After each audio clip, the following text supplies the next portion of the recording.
စွမ်းဆောင်ရည်မြင့်မာတဲ့အပြင်ဖြုတ်လို့တက်လို့ရတဲ့လက်တော့လူရောတက်ပလက်လူရောအသုံးပြုလို့ရတဲ့ Surface Book တူလေးနဲ့မိတ်ဆက်ပေးပါမယ်။ Screen ကို keyboard ကနေခလုတ်လေးနှိပ်ပြီးအလဲတစ်ခုဖြုတ်ပြီး tablet တစ်ခုလို့အသုံးပြုလို့ရပါတယ်။ဒါဟာတခြားလက်တော့တွေနဲ့မတူတဲ့အကြီးမားဆုံးအသက်ချက်ပါ။ရုပ်ထွက်ကောင်းမွန်တဲ့ 3K Pixel Set Display ကိုအသုံးပြုထားတဲ့အတွက်ပုံမှန်လက်တော့တွေထက်စာဖတ်တာရုပ်လုပ်ငန်းသုံးပြုတာနဲ့ graphic design ဆွဲတာတွေမှာအရောင်အသွေးပိုဆိုပြည့်စည်ရဲ့အတွက်ပိုမိုအဆင်ပြေစေပါတယ်။ graphic အနေနဲ့ဆိုရင်လည်း NVIDIA GTX 1050ပါဝင်တဲ့အတွက် video editing 3D rendering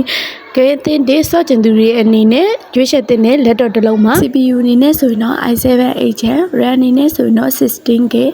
SSD အနေနဲ့ဆိုရင်တော့ 512GB ပါပါတယ်။ graphic အနေနဲ့ဆိုရင်တော့ Sharon Graphics 8GB ပါဝင်တဲ့အပြင်ကို NVIDIA GTX 1050 2GB ပါပါတယ်။ ဘက်ထရီပိုင်းမှာဆိုရင်လည်း keyboard မှာရော screen မှာရောဘက်ထရီနှလုံးပါဝင်တဲ့အတွက်အားမနေမှလည်းစိတ်ပူစရာမလိုပါဘူး။ body မှာဆိုရင်လည်း magnesium alloy နဲ့ပြုလုပ်ထားတဲ့အတွက်အလွန်တန်တိတ်ခိုင်မာပြီး premium ဆန်တဲ့အပြင်အလွယ်တကူချစ်ရမထင်နိုင်ပါဘူး။ ကင်မရာပိုင်းမှာဆိုရင်လည်းရှေ့နောက်နှလုံးပါဝင်တဲ့အပြင်ရှေ့ကင်မရာက8 megapixel Full HD ကင်မရာကိုအသုံးပြုထားတဲ့အတွက်စာရွက်စာတမ်းတွေကိုဓာတ်ပုံရိုက်တဲ့အခါမှာ quality ကောင်းကောင်းနဲ့ရရှိနိုင်ပါတယ်။ ဘက်ကင်မရာကလည်း5 megapixel Full HD ဖြစ်တဲ့အတွက်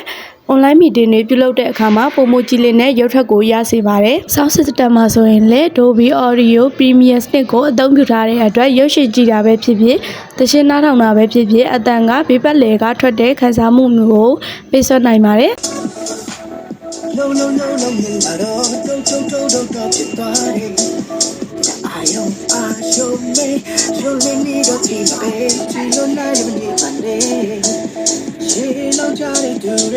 Security ဘိုင်းမှာဆိုရင်လည်း Windows Hello Face Lock ပါတဲ့အတွက်လုံခြုံစိတ်ချရပြီးမြန်ဆန်ပါတယ်။ရုပ်ရှင်ကြည့်တာတွေပုံဆွဲတာတွေမှာလည်း screen ကိုပြောင်းပြန်တက်ပြီးစိတ်ကြိုက်အသုံးပြုလို့ရတဲ့အပြင်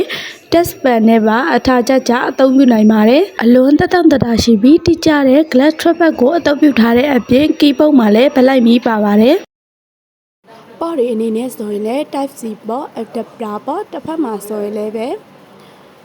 SD ပေါ့ USB ပေါ့နှစ်ပေါ့ပါပါတယ်။စာအုပ်ဒီဇိုင်းလေးနဲ့ performance ကောင်းလက်တော့လေးကိုလိုချင်နေဆိုရင်တော့ဝယ်တဲ့ IT ဆေးရန်စာပေကိုလာရောက်ဖို့ဖိတ်ခေါ်လိုပါတယ်။